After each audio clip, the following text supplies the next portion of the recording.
Salut, c'est Ben de Retour d'Expérience et il y a quelques mois, je vous teasais la plus grosse boulette que j'ai fait de ma carrière de vidéaste et aujourd'hui, on va en parler. Alors ce que je vais vous raconter là, vous allez vous dire, mais moi c'est sûr que jamais j'aurais fait cette connerie. Et c'est probablement vrai, parce que j'ai été particulièrement stupide, mais si moi-même j'avais vu cette vidéo avant de faire cette connerie, c'est à peu près certain que je l'aurais pas faite non plus. Et alors avant de tourner cette vidéo, je me suis énormément questionné sur l'intérêt de publier cette vidéo. Est-ce que je vais oser raconter ça ou pas? Et je me suis dit que c'est le genre d'erreur qui, moi, m'a fait progresser et qui, je me dis, peut-être vous fera progresser aussi si vous êtes professionnel. Et pour le coup, je peux vous en parler d'autant plus que finalement, l'histoire s'est bien terminée. Et pour que ce soit le plus clair possible, on va d'abord resituer le contexte de cette connerie. Donc je suis vidéaste de mariage sur des prestations relativement haut de gamme. J'ai été recommandé par le domaine, dont je fais partie de la liste des recommandations, et j'assure une prestation vidéo pour un couple magnifique. Franchement, ils sont beaux comme des cœurs, le domaine est oufissime, ils ont mis des détails au niveau de la déco, c'est extraordinaire, la journée est ensoleillée, honnêtement, la journée est parfaite pour un mariage. Et donc sur ce mariage, je suis accompagné d'un photographe, qui n'est pas n'importe quel photographe, puisque c'est un ami, c'est un coup de cœur professionnel, c'est quelqu'un avec qui je travaille régulièrement depuis quelques années, avec qui on s'est rencontrés sur un mariage, et depuis, je ne vais pas dire qu'on se quitte plus, mais pas loin, c'est quelqu'un dont j'adore le travail, dont j'adore l'approche client, la philosophie de l'image, et du coup, cette journée partait très bien, puisque non seulement j'allais faire de belles images, mais en plus, j'allais beaucoup rire. Et la journée débute parfaitement, l'ambiance est très bonne, les copains des mariés sont là, il y a vraiment une dynamique extrêmement positive pendant tous les préparatifs, mais les mariés sont hyper stressés, et c'est souvent le cas. Et du coup, le photographe et moi, comme à notre habitude, on les fait causer, on les fait marrer, on va un petit peu les chahuter, on déconne un petit peu avec eux pour leur faire oublier toute cette pression ambiante, parce que ce qui est important, c'est que les stars, c'est eux. Donc la matinée se passe extrêmement bien, j'ai de très belles images, et on va attaquer l'église, qui est la partie que moi personnellement j'appréhende le plus, parce que je sais que les églises c'est sombre, le décor est rarement dingue, le son est difficile à prendre, les possibilités de placement et de déplacement sont assez complexes, et la coopération des prêtres est généralement assez variable. Mais bon, je connais mon métier, des mariages et des églises, j'en ai fait un sacré paquet, je suis rodé à l'exercice, je sais où me placer, je sais que c'est un moment de la cérémonie où j'aurai pas le plus de sourires, où j'aurai pas le plus de larmes, mais voilà, je m'installe. Et la première partie de la cérémonie à l'église se passe plutôt bien. J'ai à peu près les images que je veux dans les limites que m'impose le lieu. Mais il se trouve que depuis ce matin, mon pote, photographe, qui assure la prestation, passe très souvent devant moi quand je suis en train de tourner. Alors, il le fait pas exprès, 90% du temps, mais je sens bien que de temps en temps, il passe devant moi quand je fais un plan et il me regarde avec un air genre « je te fais chier, hein ?» Et par moments, il se met à jouer avec mes nerfs. Il s'amuse à passer devant mon champ, à me niquer des plans, alors toujours sur des moments qui sont reproductibles et où ça n'a pas d'incidence, parce que c'est quelqu'un de très professionnel et qui sait rester pro, comme moi. Enfin, c'est ce que je croyais. Et donc, à un moment dans l'église, il commence à me saouler, et du coup, je me dis, bah moi aussi, je vais lui bousiller une de ses photos, qu'il pourra évidemment refaire à un autre moment, mais je me suis dit, s'il veut jouer, on va jouer. Et donc pour vous situer l'action, donc je suis moi au niveau de l'hôtel, lui il est au niveau de l'allée centrale, si vous voyez une église, il est au niveau de l'allée centrale, ça veut dire que lui, il a les mariés de dos, il a le prêtre qui est en face de lui, et moi je suis dans son axe, là je suis à pas à 45 degrés, mais je suis à 20 degrés, il me voit, ici il y a un petit hôtel avec 3 témoins qui sont en train de faire une lecture, et il y a un espace entre les témoins, et donc il va passer pour faire une photo des témoins qui sont en train de faire une lecture. Moi, de mon côté, du coup, j'ai les mariés qui sont à 30-40 degrés à côté de moi, j'ai le prêtre qui est derrière moi, et j'ai donc les témoins qui sont là, et une petite partie, finalement, de l'assemblée qui est là, qui peut me voir, je dirais 30% de l'assemblée qui peut me voir. Et donc, j'ai le photographe, hop, je vois qu'il passe, comme ça, et il va faire une photo. Et là, je me dis, ok, là, je vais lui pourrir sa photo. Et là, c'est le drame. Et en fait, pile au moment où il fait son mouvement latéral, et où il s'aligne entre les témoins, l'espace entre les témoins et moi, je me place discrètement et je lui fais un petit fuck comme ça, hyper discret, pour qu'il ait ça sur sa photo. Pendant une seconde, je suis content de moi. Et là, du coin de l'œil, je vois que le marié fait cette tête-là.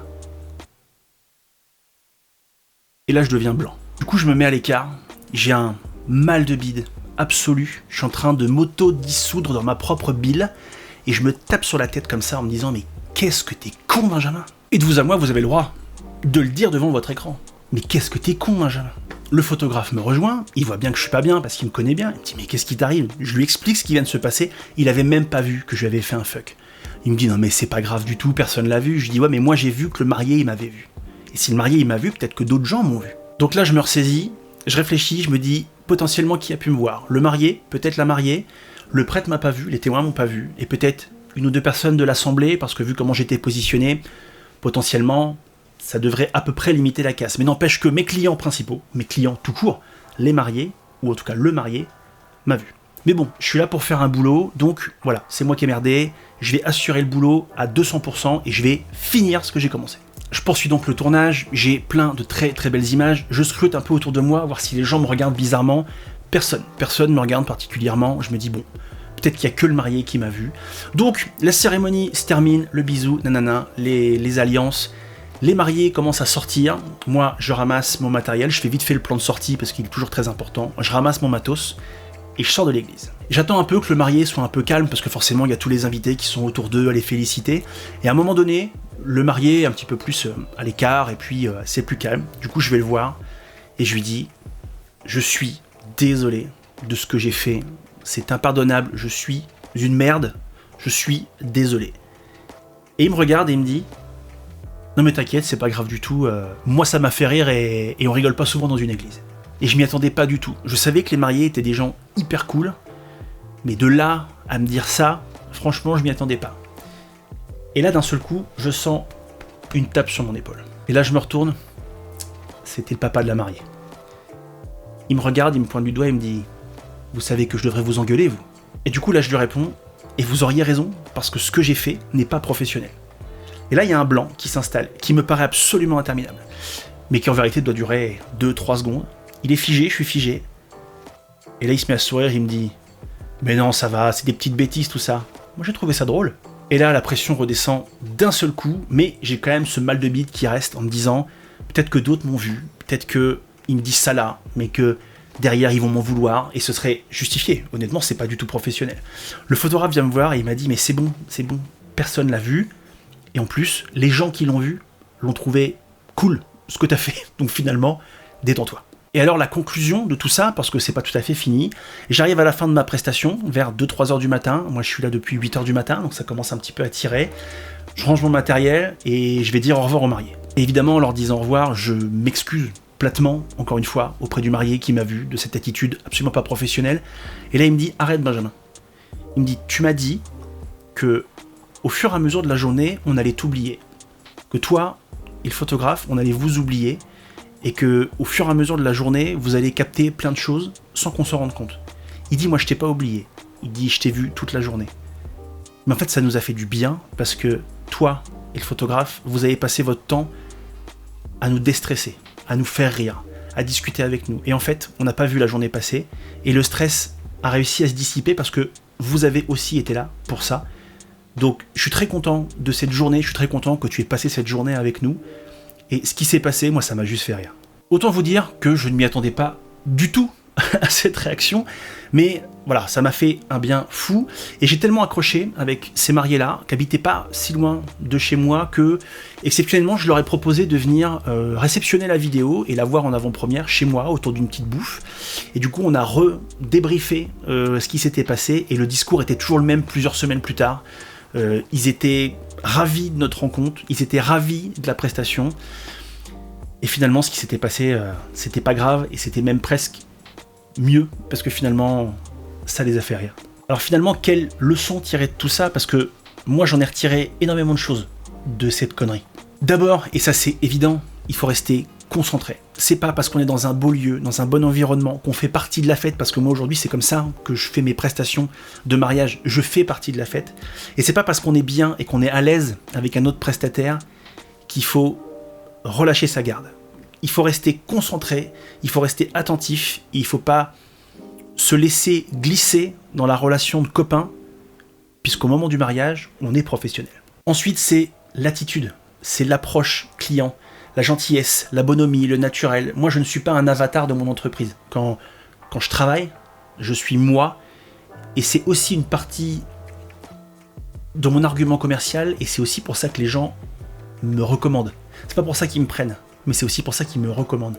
parce que je suis un mec sympa. Et ça joue beaucoup. Parce que si j'étais un mec froid, distant, taiseux, ce qui peut arriver, il y a des gens comme ça qui font de très belles images, mais la relation client est hyper importante, et probablement que je n'aurais pas obtenu les mêmes images. Mais au-delà de ça, nul n'est à l'abri d'une boulette. Nul n'est à l'abri de faire une connerie, de dire une connerie.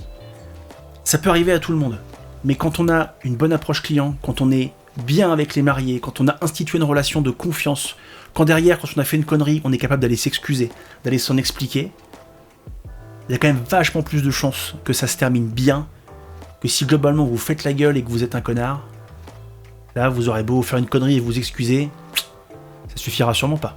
Alors étonnamment, ce mariage-là, c'est à la fois celui où j'ai fait la plus grosse connerie de ma carrière, et c'est aussi mon meilleur mariage de la saison, et il est dans le top 3 des meilleurs mariages de ma carrière.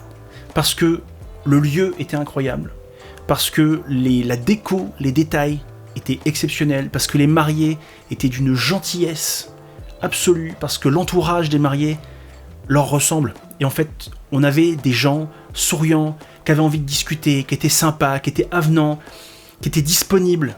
Et en fait, c'est mon meilleur mariage de la saison. D'ailleurs, Orlan et Lucas, si vous passez par là, mais c'est probable que je vous envoie le lien de cette vidéo. Merci beaucoup pour votre confiance, pour votre bienveillance, pour votre gentillesse. Vous m'avez pas tenu rigueur de cette énorme connerie que j'ai fait. Et ça m'a permis de vachement avancer dans mon processus de professionnel et d'entrepreneur. Et pour ça, je vous remercie. Voilà, j'espère que cette vidéo vous aura été utile autant qu'elle me l'a été à moi. Parce que j'adore, moi, écouter les interviews des gens dans les podcasts, dans des workshops, ou même parler à des professionnels, parce que j'aime entendre les plus belles victoires des gens, mais j'aime aussi entendre les plus belles défaites, et les erreurs, les dérapages qu'ils ont fait, parce que quand on entend des gens parler honnêtement des conneries qu'ils ont pu faire, on les enregistre, et on a tendance à ne pas les reproduire. Voilà, moi j'ai eu un excès de confiance en moi, j'ai dérapé, je sais que je ne le referai pas, mais vous n'êtes pas à l'abri d'une erreur, tout comme moi, et probablement que ce que je viens de vous livrer là, ça vous sera peut-être utile un jour. En tout cas, j'espère.